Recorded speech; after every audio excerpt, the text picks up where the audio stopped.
Hello.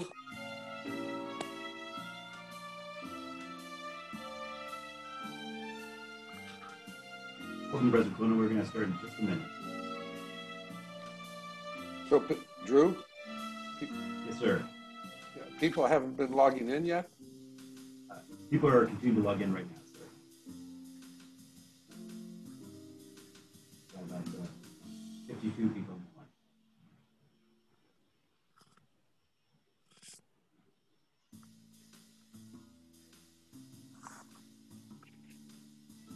All I see is just it's just got the logo on the full page here.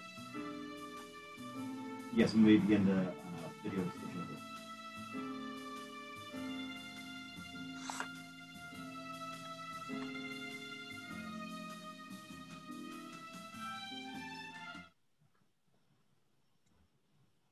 Thanks, everybody. We're now live. I'm going to pass it over to Drew Schneider, President of the Board of Leadership Long Beach. Thank you so much, Eamon. I really appreciate you organizing this event on behalf of Leadership Long Beach. Today's a really special day for us. Over the course of the past few months, we've engaged the community in a variety of different mediums, through our social media accounts, our fireside chats, wanting to make sure that we still stay connected during these challenging times. Today's conversation is going to give us a chance to hear from three different parts of our community, our public sector partners, private sector, and our nonprofit folks as well. I want to take a quick moment to thank the Port of Long Beach for sponsoring today's event. It's through their generosity that we're able to provide some really important insights into how all these different organizations are responding to the COVID-19 pandemic and all the changes that have gone on in our city the past 6 months. We'll talk a little bit towards the end about how Leadership Long Beach is adapted to COVID-19, but we're going to start with hearing from Frank Clooney, the President of the Board of Harbor Commissioners. Frank joins us today after a storied career in the real estate world and serving as a city council member. I'm fairly lucky to have him leading the port through these very challenging times. Mr. Clooney, would you like to say any opening remarks? Sir, I think we still have you on mute. Okay, can you hear me okay? There we go. Yes, sir. All right, very good. Well, good afternoon and thank you. You know, my relationship and knowledge of Leadership Long Beach goes back a number of years to when I was on the city council, and of course some very progressive, good leaders have emanated from the years in leadership, and I want to thank you for giving me the opportunity to speak and see all you. Now I'm on the Harbor Commission, and as some of you have known, I was on the City Council for 8 years, and I chair now the Rivers and Mountains Conservancy for the state of California as well. And it's just a real privilege to be a member of the Harbor Commission and president now, and I have been president since August. So it's real interesting, you know, as we all know, the dynamics of what's been going on here. I tell people, you know, this is the year 2020 that wasn't. We are all learning something that who would have ever known, you know, 12 months ago we would be dealing with all this. But for us in the port, of course, one of the things which is very important for us, we are considered an essential business. And actually until, well, maybe about 4 months ago, our volumes had dropped significantly, but now we're on a major rebound.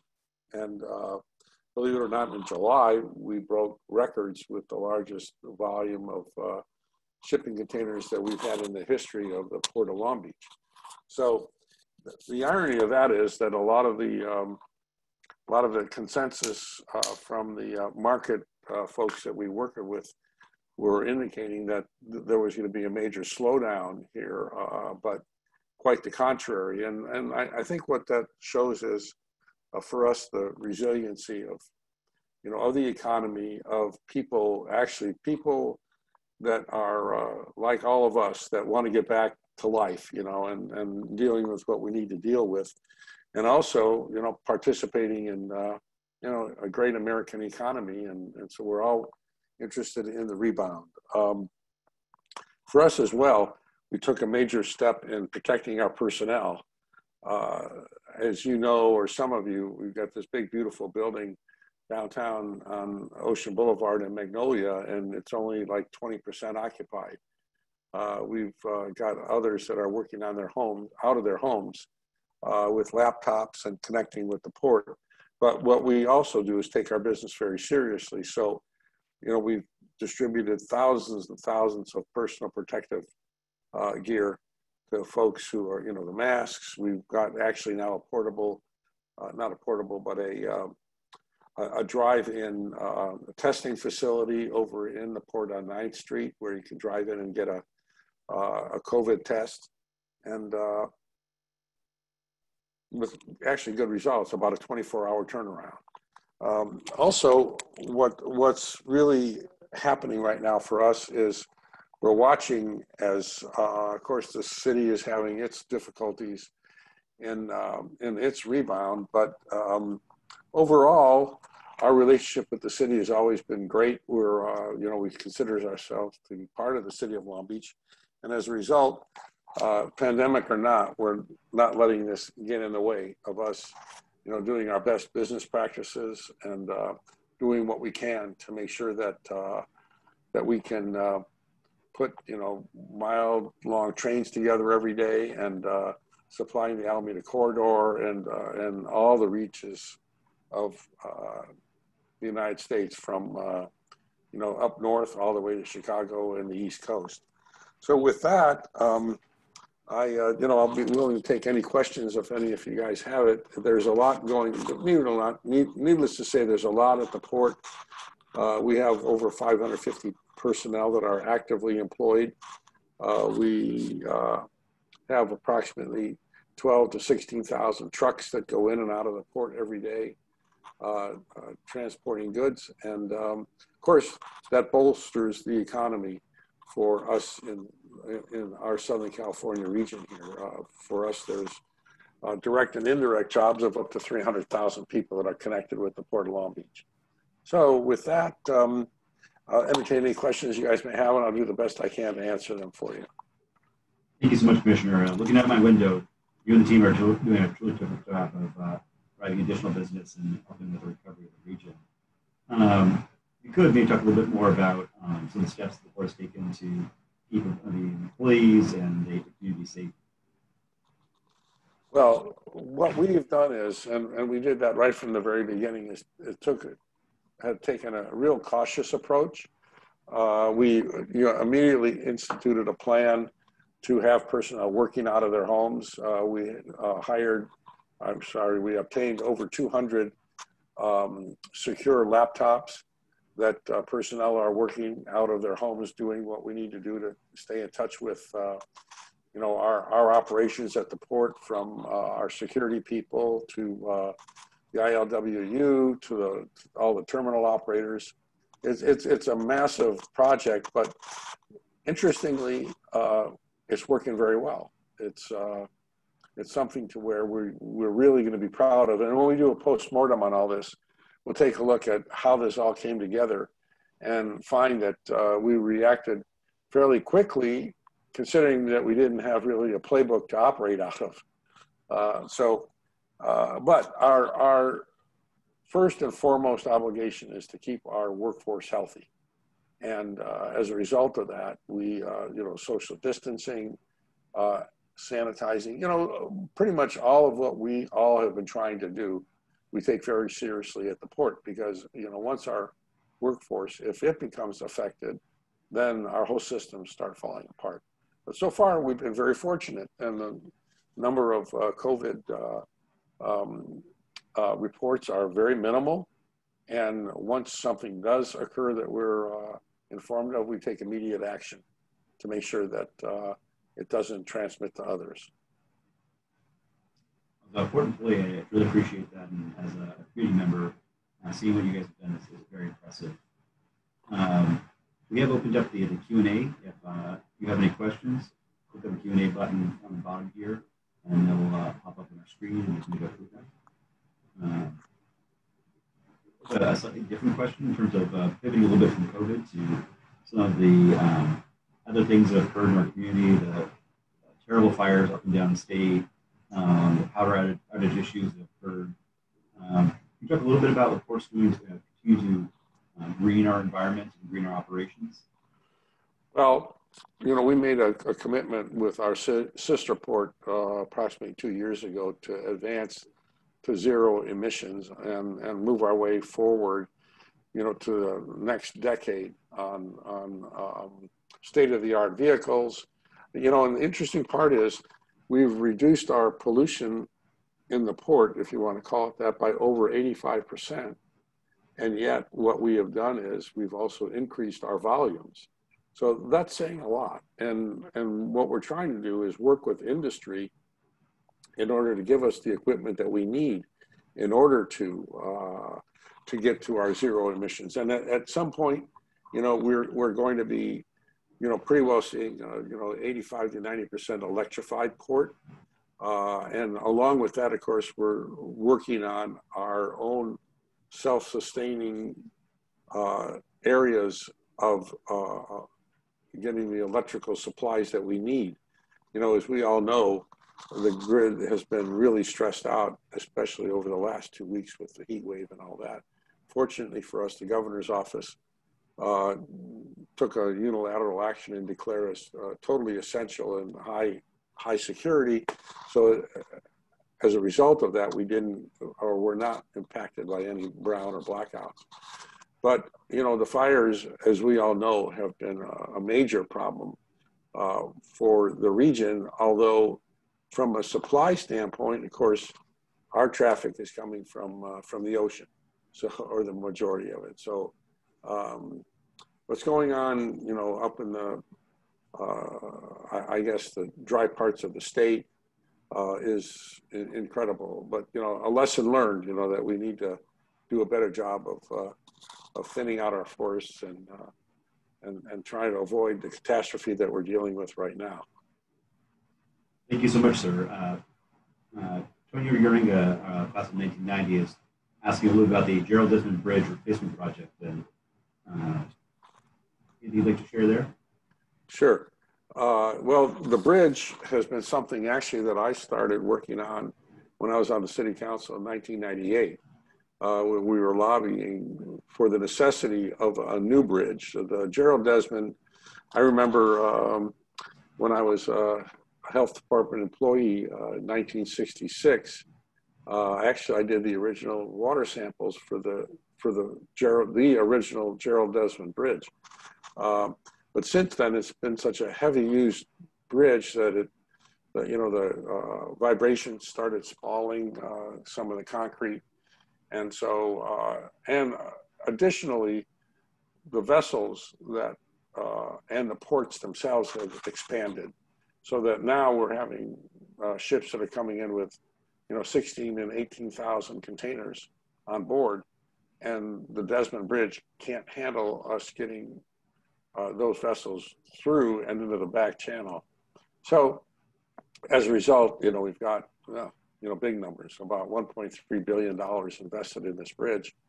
But it's going to be a real, from a business standpoint, a real lifesaver, because it's at least a 100-year bridge. It's designed to be an icon for the area. It meets all of our standards in terms of larger vessels getting under the bridge and into the back channel. So from the standpoint of money well spent, this is a good demonstration. And of course, it's been a partnership with Caltrans and state of California, plus the federal government, because we are considered a national security port. And as a result, the bridge plays a big role in our operations, especially if there was a national security alert. Thank you so much, sir. It's been exciting to watch that go up through our windows here. We have a question coming in regarding the Maritime Center of Excellence at Long Beach City College, and is that program continuing? How are they responding there? Well, we're really proud of that program, and one of the things that we like is being a good neighbor to the community, and the relationship we have with the college is awesome. Lots of students involved in getting into and through the program. And we also give them opportunities to intern and become future port staffers and members of our executive teams. So, you know, from the standpoint of utilizing our local schools, especially Long Beach City College, it's one of our, well, we really feel really good about the relationship that we have. They've accepted us as a port of, you know, of great significance in terms of opportunity and occupational advancement. And so these young students, you know, the future is in shipping, foreign trade, you know, all the things that go with it. And so with us, we're very happy that that we are a partner, and we continue to provide funding for them on an annual basis. We did receive a follow-up question from Gene Bixby Smith talking about what period of time did those emissions reductions take place? It's been quite some time, right? The cap has been in place. And oh, well, it started a number of years ago when we covered the coke piles in the port, you know, and started with that because basically, as a lot of people remember, you know, we had some major problems with, you know, with contamination and fallout. But it's a work in progress. Right now, we're, you know, rotating through with electrical equipment that we didn't have before. Actually, we're waiting for the manufacturing marketplace to provide us with electric trucks that we're waiting to be able to put in place. And at this point, also, we're dealing with using natural gas for some of the vehicles that come in and out of the port. But there again, you know, we have about 12 to 14,000 truck trips that come in and out of the port every day. So we're one of our weak links is the Interstate 710 freeway, which, as we all know, all of what we try to do in order to clean the atmosphere around us, if you get on a congested freeway and can't move your vehicles, because the optimal speed is keeping these vehicles moving and not idling. And as a result, our problems occur when you have a lot of congestion. But eventually, you know, the future is going to be, you know, electric vehicles. And the only state-of-the-art issue that we're dealing with right now is those vehicles, their ability to carry the load. Because as you well know, a container can be several tons, and an electric vehicle has to exert a lot of energy to move these containers. But you know, I think the industry is up to it, and as I say, we've been waiting for test vehicles to give them a good try. And also, Toyota is making a commitment for hydrogen-powered vehicles, so we're interested in seeing how far that moves along. Very exciting stuff. We have time for one last question. We have a question from John Matthews II about the Academy of Global Logistics and the partnership with Long Beach Unified.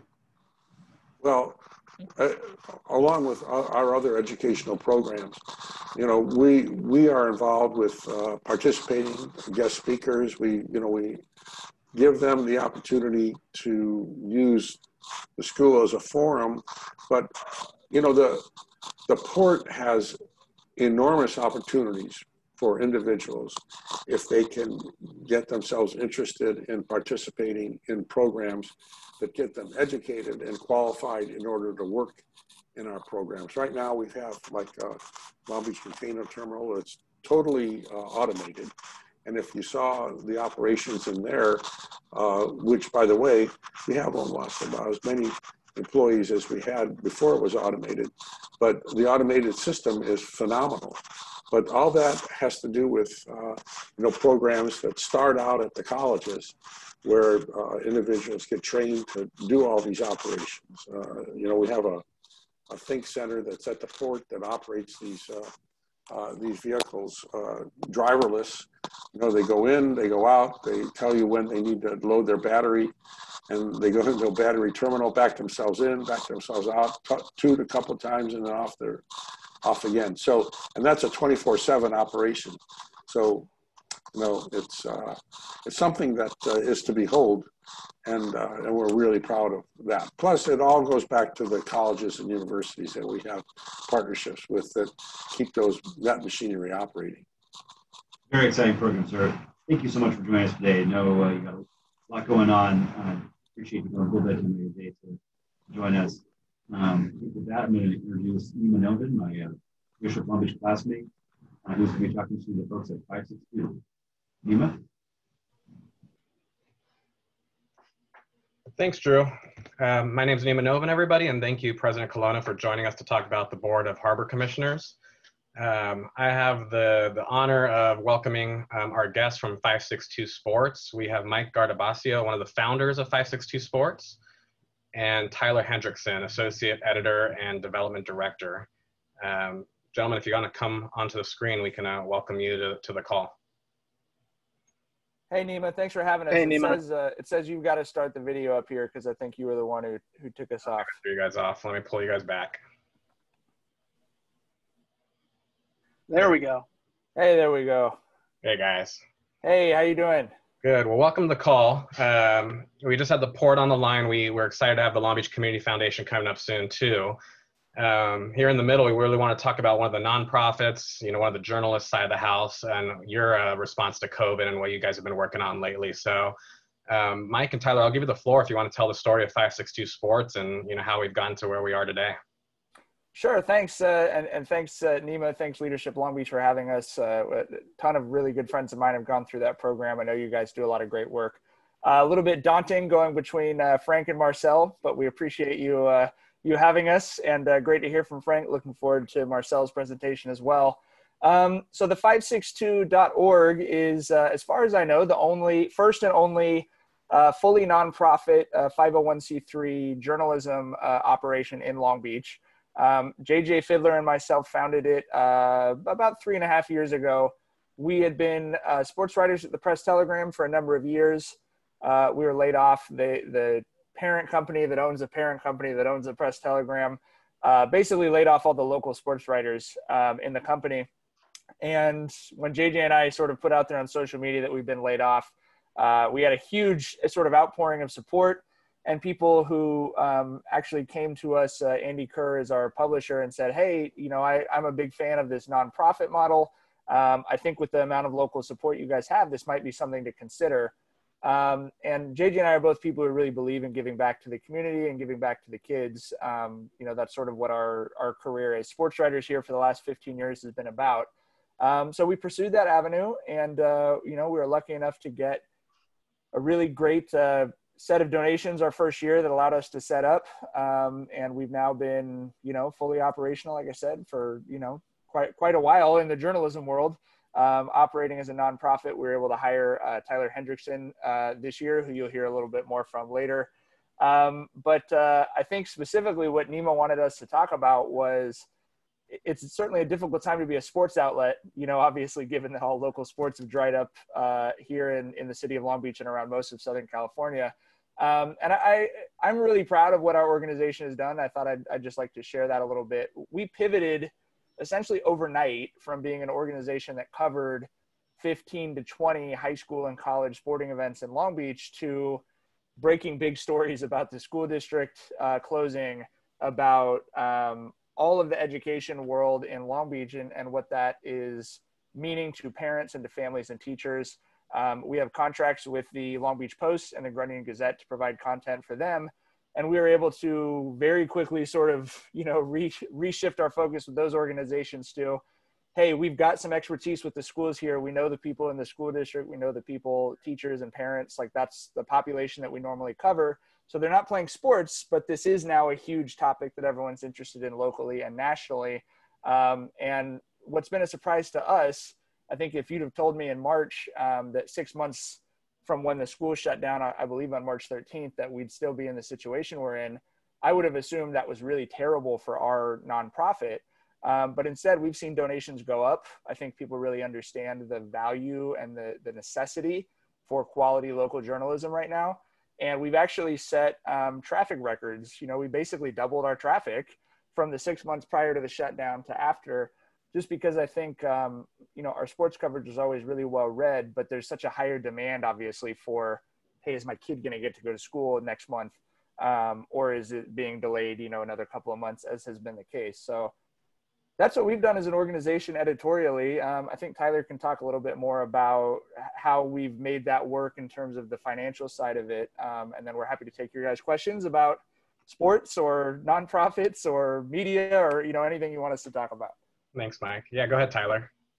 Right. No, and I just want to extend Mike's gratitude as well from myself. It's great to be here and be involved with a great organization and with some other great speakers. So thank you guys so much for having us and giving us the opportunity to kind of share our story. And, you know, like Mike said, I mean, we've been really fortunate, those partnerships that we've had with the Long Beach Post and the Grunion Gazette, that's where our print home is, that community and sports section that comes out every week in the Grunion. And, you know, we've just had to spread our wings a little bit and expand beyond just covering sports. You know, we've written a lot about, you know, local businesses, whether it's, you know, yoga at the Bluff or Pilates classes, or we've talked to restaurants, we've talked to physical therapy locations. We've talked to people who have struggled through COVID and have recovered from it. So there's been a lot of great stories that we've been able to tell that are different than what we usually tell. And, you know, we have to thank our subscribers, you know, through our Patreon page that have been very loyal to us. And we've actually seen our subscribers go up during the shutdown, even though, you know, we have had people that have dropped off and said, hey, I lost my job, or I lost hours, or I can't afford this right now. And, you know, we completely understand that, but, you know, we are here to serve the community and we are community funded. And so we do really appreciate those efforts. And obviously for us, as a nonprofit, we're really looking forward to this week, which will lead up to Long Beach Gives on the 24th, and we're lucky to be involved in that. This is our first year as a part of Long Beach Gives, and so that's one of the initiatives that we're really pushing so that we can be around to provide the coverage that people are looking for beyond just sports. You know, that's kind of where we've made our name and the calling card of the organization. But I think we've shown that through education reporting, business profiles, things like that, we've been able to keep the community informed and up to date with quick and reliable information. And we hope to keep doing that in the years ahead. Awesome. Well, thank you both. I guess first question just from me actually is, with the announcement for LBUSD for January and with some of those sports getting pushed back to January and beyond, it's almost going to be double the sports load coming up. Do you guys plan on pivoting back into sports full time, or is this the new normal where you're going to add all this new stuff that you've been covering in addition to all the sports content you guys have been having? I don't think we'll ever go away from doing business profiles and education reporting to an extent. I would say our sense of normalcy, I think everyone's looking for some kind of sense of normalcy in their jobs again. I'm really looking forward to being able to cover sports again. And we're absolutely going to have to staff up and have a pretty massive freelancer network to cover that. I think Tyler did a story for us that on any given week, January through June, if sports do start back up, you're looking at 30 to 40 sporting events going on every single week. So, yeah, I think this has changed the way that we'll go about our business going forward. I just think we've seen there's such a larger interest in these bigger issues that, you know, we'll never get away from covering sports. I do think we're the best in the city at that for sure. But, you know, it's been a great learning lesson for us about the other stories that are out there as well. No, I think that's a good point. And you mentioned the schedule. So once we do come back, if everything goes to plan, that January through June is going to be jam-packed. So we can only do so much. So I think during that period, you would expect a lot more sports coverage. But as Mike said, I think long-term, especially in the summertime when there's more lulls, we will continue to do the different type of reporting that we've done. But we know this school year is going to continue to be newsworthy. So the education reporting will certainly follow that as the news is dictated. But as Mike mentioned, you know, we do have a pool of freelancers. Many of them are athletes that we covered or have come through the Long Beach high schools. And so we like giving an opportunity to the next generation of journalists, giving them an outlet and a place where they can get some reps, you know, get some bylines out there, and are also paid for their work. So, you know, we want to continue that, and we have plenty of events for them to cover. And so we're just looking for, you know, to make sure we have the funding to pay them and get them out there and cover the whole city as best we can. Yeah. And with so many Long Beach youth that go into professional sports, are you guys kind of pivoting to that right now with the NFL starting back up and, college and even the Pac-12 thinking about starting back up soon? Is that maybe kind of like the foray back into sports before the youth programs get back up and running? I think, yeah, we've done a fair amount of that. Major League Baseball and the NFL in particular have been really stocked with Long Beach talent, as you said, especially from the high school level, but from the college as well. So we've done some reporting on that for sure. Nima, I know Nima's a Poly grad. There's been certainly plenty of Poly guys had success in the first week of the NFL season. So we always highlight those guys, but we also want to keep focused on the kids that are, still in the community and kind of on the come up, I guess. And I also know Nima's a USC fan, so we should quickly mention that we broke the news of 2 Poly volleyball players, girls volleyball players, that committed to USC. Adanya Falmoina, one of the top recruits in her class, and a terrific all-around player. And then Riley McGinnis, you may recognize that last name, daughter of Willie McGinnis, who was a great football player at USC and then a longtime NFL career, now a commentator. So we are still breaking some sports news, and we appreciate those families trusting us with breaking those stories, and those were great traffic days for us as well. Awesome. There's actually a question just came through. Will the 562 cover underground sports like skateboarding groups, roller derby, and some of those other up and coming areas? Who says those sports are underground sports? They're anonymous, so clearly. JJ has done a lot more of this reporting than I have, but the Dew Tour that's come through Long Beach the last few years, and I think it was the Red Bull Festival before that. That's actually an Olympic qualifier, and we're going to have BMX in Long Beach on the waterfront for the 2028 Olympics. We don't consider any sports underground. We've been trying. There's a viral guy who does skateboard tricks, but on a Razor scooter. He's been viral as a Long Beach guy. He's been doing that down at Cal Rec. We cover everything. I mean, if a kid does it, I've written features about high school kids who created Quidditch leagues. I think the very first sports story JJ and I did for the Long Beach Post in 2007 was about a taco eating contest. So we consider everything sort of in bounds in terms of what we can cover. And building on that quickly, if you do have story ideas or events that you think that would be interesting for us or our readers, feel free to send us an email. They're very easy. It's just our first names, so either Mike or Tyler or JJ at the562.org. And I put the 562.org on my nameplate so to make it easy. So feel free to send us stories. We appreciate getting heads up on things like that may not be on our radar. There's only 3 of us. We can only cover so much ground. But yeah, we love writing about stuff that may be conventional or maybe considered unconventional sports. Awesome. Yeah, Tyler, we'll get that in a follow-up email to our participants too, so they have it. Perfect. Thank you. Yeah, we're wrapping up here, but I know you guys are a nonprofit. I know you're community funded. How can folks on this call or our wider network continue to support you guys? I know you mentioned Long Beach Gives, but what are some ways that we can make sure that youth sports continue to get covered and your work gets done coming out of this crisis and going forward? We, first of all, we appreciate everyone reading the work, reading and sharing it, following us on social media. We're on Instagram and Twitter and Facebook. We also have a daily newsletter you can sign up for. The number one way that sort of readers can support us is if you click subscribe at the top of our website. That'll let you sign up for a $5 or $10 monthly tax deductible donation to the 562. That is where the bulk of our funding from the community comes from. We do also have the 562-100, which is kind of like a legacy donor, wall of fame kind of a program. And then Tyler has been coordinating our efforts with Long Beach Gives, which you will hopefully be seeing all over all of your social media feeds for the next week. Awesome. Well, thank you guys so much, Mike and Tyler. Thank you for joining. We're going to transition over to our third and final spotlight of the day, but really happy and excited to be hearing about your work, and thanks for your continued coverage so far. Thanks. Yeah, thank you so much for having us. We appreciate it. Awesome. Thanks, guys. Well, I'm going to pass it over to Jill Unze, the Executive Director of Leadership Long Beach, to tee up our last and final speaker for the day. Hello, I'm Jill Unze, and I have the pleasure of introducing Marcelle Epley. She's with the Long Beach Community Foundation. If you're not familiar with them, you should be. They do amazing work throughout our community of Long Beach.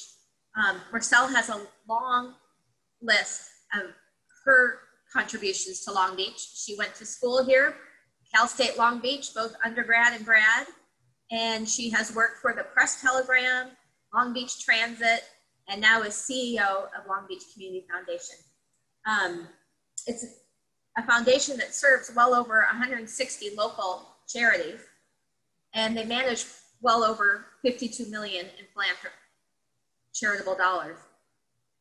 She has a list of accomplishments that's really too long to go into today. It would take 2 sessions. Most recently, I'm serious, Marcel, you're amazing. Most recently they just awarded their first Safe Surrender Scholarship funds, which is a huge win. And I'll turn it over to her to talk about all that they've been able to accomplish, talk about a pivot, getting the Corona Relief Fund up and rolling. So, Marcel. Hi, Jill. Hi, everybody. It's wonderful to see you on a screen. I'm Marcel Epley, President and CEO of the Long Beach Community Foundation. It is truly an honor to be with all of you here today. And I just want to really quickly turn the camera back to, or turn the attention back to Mike and JJ and Tyler at the 562. They are doing what no other news agencies are doing and should be doing across the nation. And having a nonprofit model is so important. Having come from the Press Telegram and knowing a little bit about that industry, it's changing rapidly, and the nonprofit model is the future. So please do support local news, support local journalism, because a community is only as good and as informed as they can be with a local news source. Super important. So thank you guys for taking that on and being one of the first in the nation to take it on. It's very, very impressive and a big deal for Long Beach. I don't want to underscore that. I'm going to share my screen here, and I've put together a little presentation. See, can you confirm, someone, Jill, if this is, if it's displaying? Is it displaying correctly? Okay. Can you see it displayed? Let's see if I can make it look large. Does it look large on the screen? I'm seeing 2 slides. That's better. Oh, okay. Let me go back and perfect and fix now. that real quick. Yeah, sorry about that. Just one moment. I have 2 screens here, so I'm trying to figure out which one I'm supposed to be looking at. Okay. Am I still sharing my screen? It went away. It was perfect just about 2 seconds ago. Okay. I'm going to redo that, and just bear with me for one moment while I do this. Just 1 second.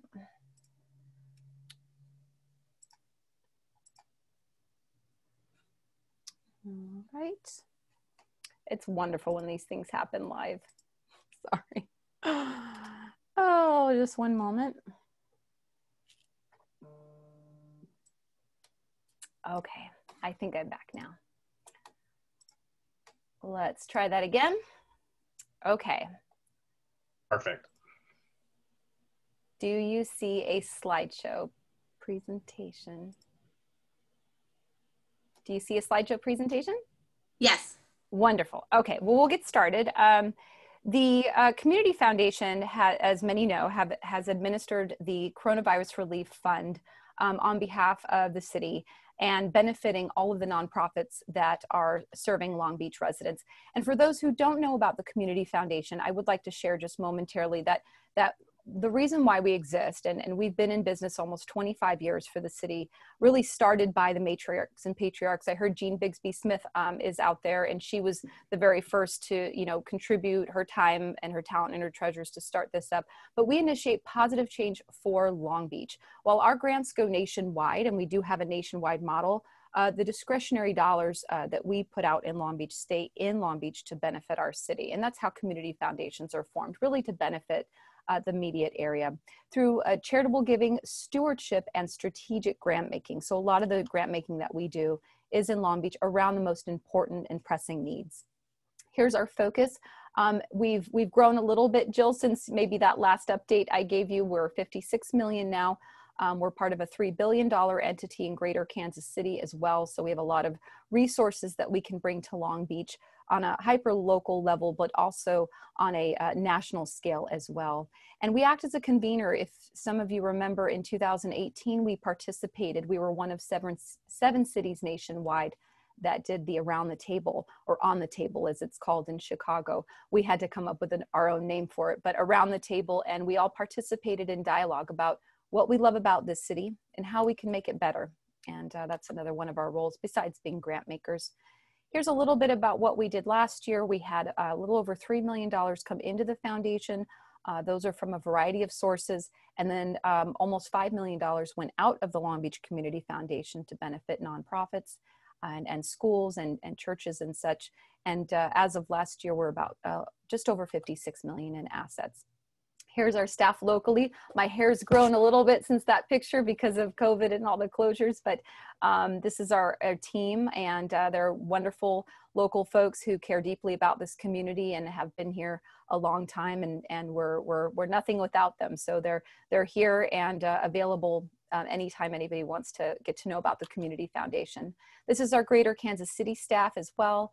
Some wonderful advisors, attorneys, and investment folks that help us with all of our professional and investment and financials.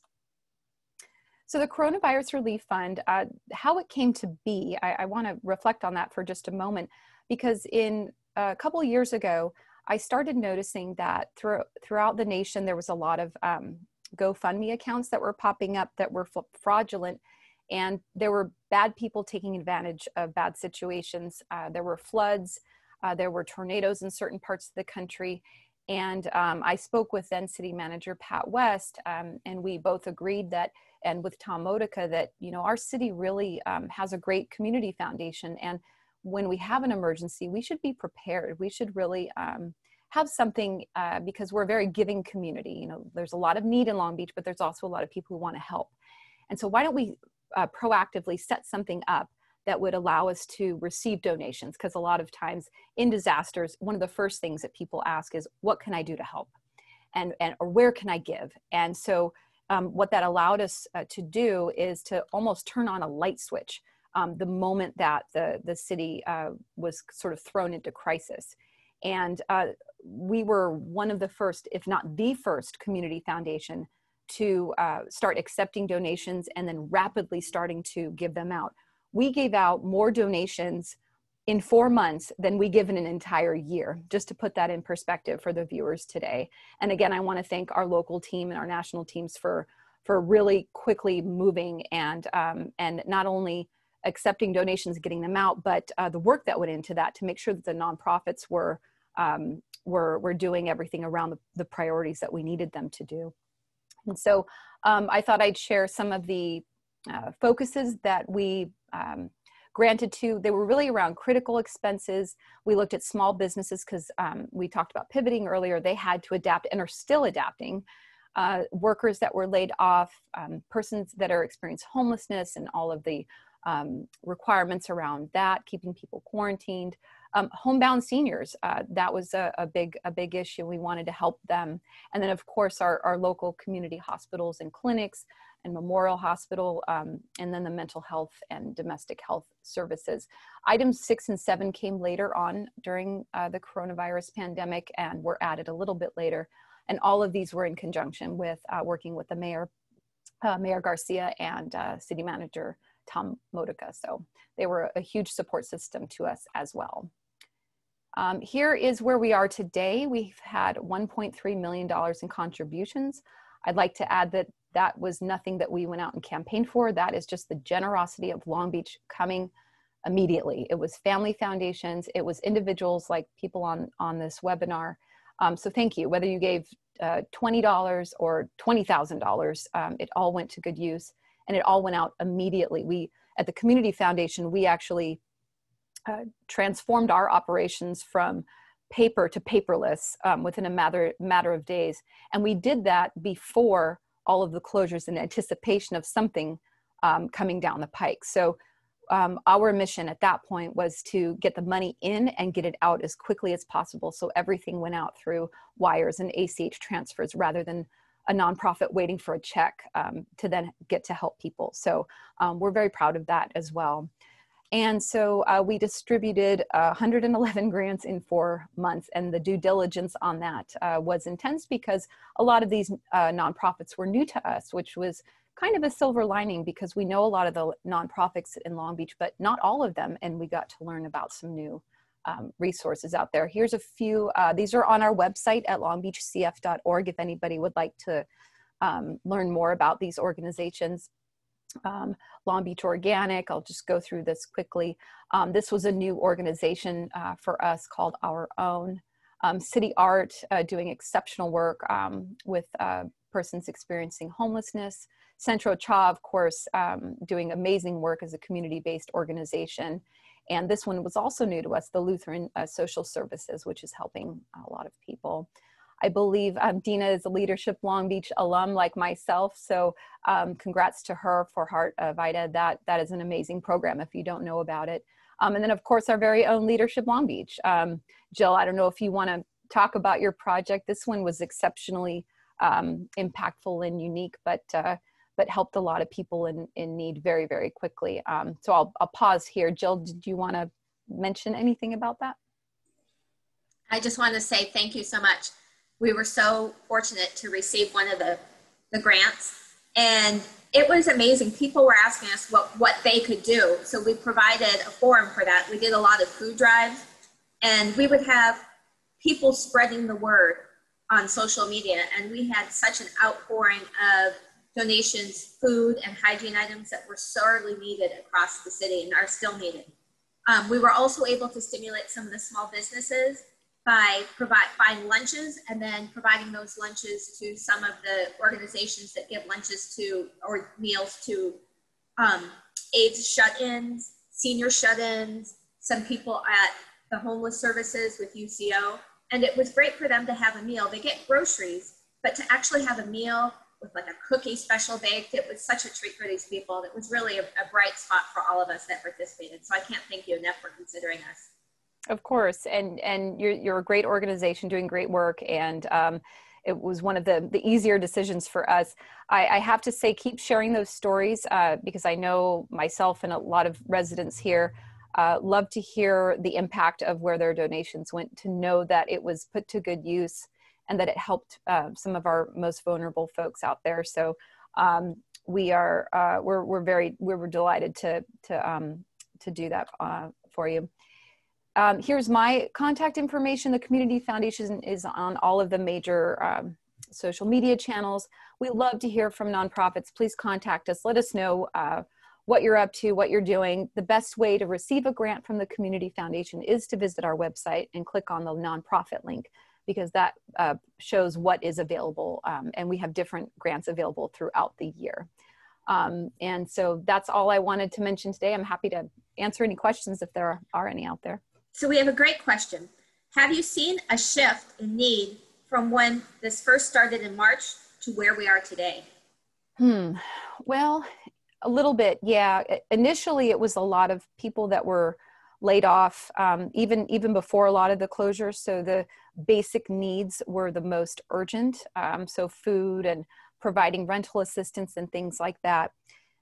Now we see the shift with, the school closures and the extended school closures down to out into January 28th, I think is the latest date of the schools really need, the broadband and the laptops and all of that.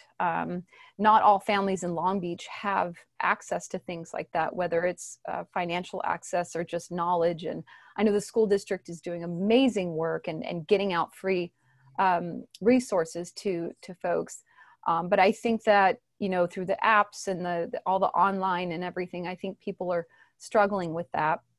I also think that investment in the mental health and domestic health is still very important, because as this pandemic drags on, I'm not going to say it feels normal now, but it was a big gut punch in the beginning for everybody.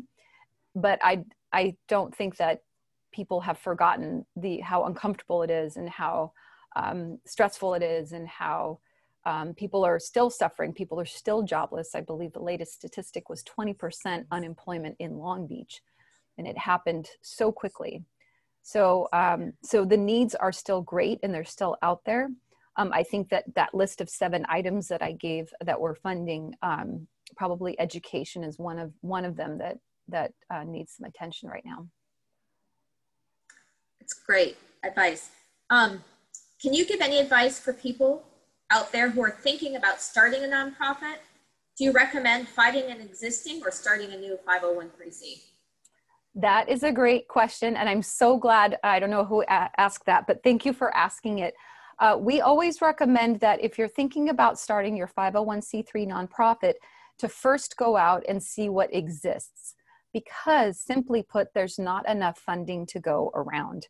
And if you start your own nonprofit and there's somebody, you know, nearby doing the same thing, you're pulling resources from that nonprofit. And it takes a lot to upstart a nonprofit. It's just like starting a business, and you have payroll and you have insurance and you need an office and all of these things. So if you are very passionate and you want to, you know, put that passion towards volunteering, that's a good option, donating dollars. But really, I think you can contact us and find out if there's any organizations that work around your passion, or contact the Nonprofit Partnership. They're a wonderful Long Beach-based organization that it has a very good relationship with all the nonprofits and can also guide you. Great. So final question. This went quick. How can we help the Long Beach Community Foundation? Oh, wow. Well, our mission, of course, is to help the community. I would say we have a community impact fund that benefits just Long Beach, and it is centered on all of what the critical needs are and the most pressing issues. So really two things. One is, if you're looking to make a donation but you're not sure where, that is an excellent fund if you're passionate about Long Beach, and that's I think a wonderful way to support us, in the sense that we're taking that money and putting it back out, but it's a worthwhile investment. And secondly, planned giving was touched on by Mike earlier. If you're thinking about including nonprofits in your will or your trust, contact us. We work in that space quite a bit. And then, of course, referrals for philanthropists to set up donor advised funds. That's primarily what we do. And we're very good at it. So we would love to, you know, work with more philanthropists when they're thinking about maybe a family foundation, a donor advised fund, which grants out into the communities, much like a family foundation. It works just as well. So just spread the word about what we do, and reach out and talk to us. We'd love to hear from members of the community. Will do. Thank you so much, Marcel, for joining us today. My pleasure. And thank you to everyone who joined us today. The Harbor Commissioner, Frank, and the guys from 562, big fan of all your reporting. I'd also like to say a big thank you to the port for supporting this event. Without their sponsorship, none of this would have been possible. And a final ask, in addition to helping support some of the great organizations we heard from today, the Long Beach Community Foundation and 562, there is Long Beach Gives going on locally in Long Beach. It's a 24-hour, one-day event, which is next Thursday, but early giving started yesterday. So it's a 7-day long, 24-hour event.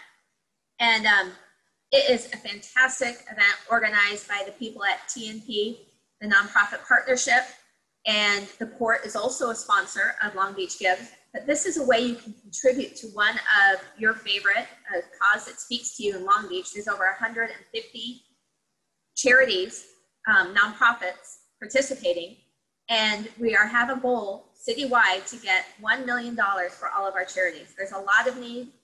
There's got to be something that speaks to everyone, so please consider your favorite charity. And thank you so much for taking the time to join us today. Hope to be hearing from you.